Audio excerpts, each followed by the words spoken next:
What's going on, guys? This is McLovin GF, and today I'm back with brand new progress toward my upcoming Avengers Infinity War custom LEGO minifigure showcase video.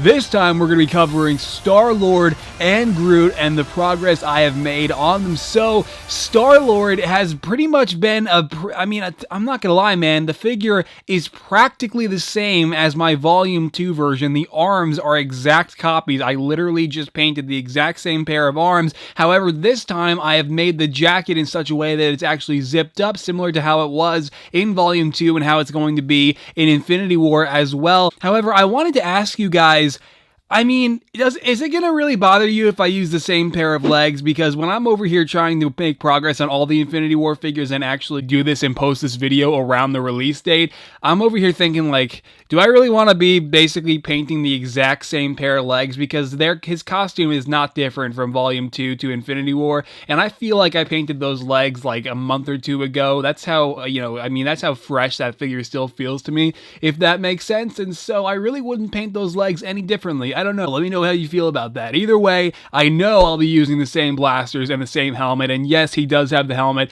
back in Infinity War, as I'm sure a lot of you have now seen with the brand new second trailer that dropped, which was amazing. The poster was incredible. But yeah, you might notice I did get the new Owen head from the Jurassic World Fallen Kingdom sets a little bit early for the figure. That was 13 bucks on eBay that I'll never get back, but totally worth it because I got my first ever egg.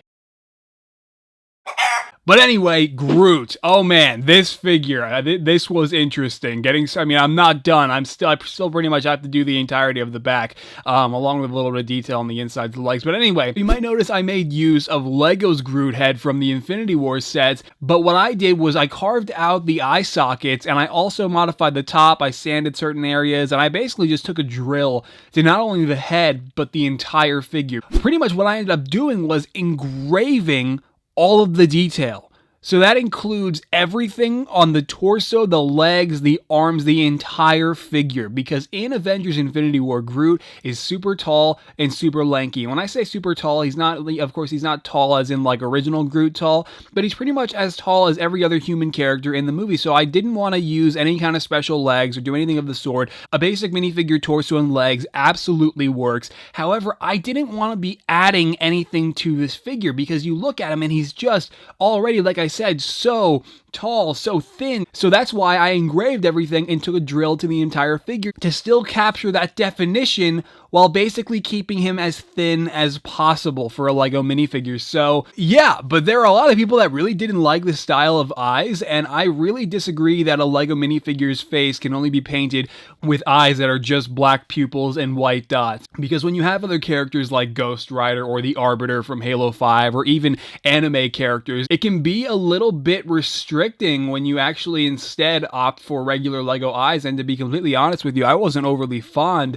of LEGO's face design for Groot. I thought it was, I don't really feel like it captured Groot's personality at all, to be honest. So to really capture Groot's personality to the best of my ability, I painted the eyes how they appear on screen in Infinity War, and I'm so glad I did. I posted the preview when I was still working on them, so I admit he did kind of look void of emotion in that photo, but I did fix that, and I did make him look a little bit more alive, I guess, for lack of a better term. So yeah, I did start on Bucky. He's pretty much just a head and a torso and a left arm, but I did make progress on him, and I could probably have him done with a couple more days of work. And finally, another thing I'm doing that I mentioned in the last video is I'm backtracking a bit to Captain America, and what I've been doing is basically messing around with the hair color a bit. I added some more detail within the beard, and I also finally brought up the sleeves a little bit so you can actually see his wrists, and so I did paint his wrists on, and I fixed that detail. And I am working on the vibranium shields that he does get from Black Panther.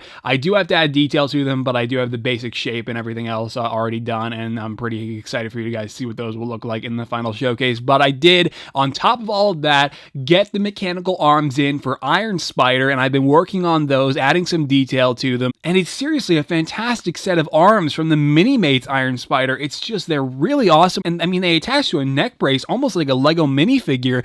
And then on top of that, I did also finish up the Hulk, which was a really surprising process because as soon as I had the hair all sanded down like McLovin's from Flickr and Instagram, his was again amazing. I'll drop a link to his profiles down in the description below. I basically was able to do the entire rest of the figure in a day. Like in terms of the actual painting and all that, yeah, I had the entire figure done literally in one day. That's how easy it was to just pretty much paint his pants and add the weathering effect, and it was actually a breeze. So he's definitely going to be the easiest figure that I will have had to have made for Avengers Infinity War. But anyway, I do want to take some time to answer a couple questions that I know a lot of you do have. Will I be making the new War Machine armor?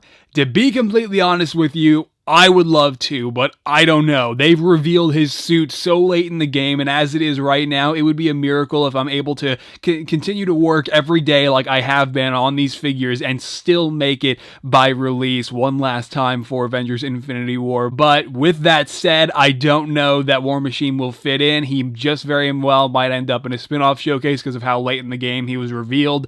And on top of that, we still haven't seen Hawkeye and Ant-Man, who have been noticeably absent from the film, probably, I mean, if I were to guess, to protect some kind of spoiler relating to Hawkeye, and I'm guessing to keep Ant-Man out of it so everybody can be more focused and more excited for his solo movie so that everybody doesn't come out of Infinity War, you know, super satisfied with what they already got with Ant-Man and then they don't want to go see his solo movie. I don't know. That's just speculation, but what I'm saying is if I decide to do Ant-Man and the Wasp for their own separate showcase after Infinity War, then maybe there will be room for War Machine. I don't know. It's all ever-changing, but we'll see.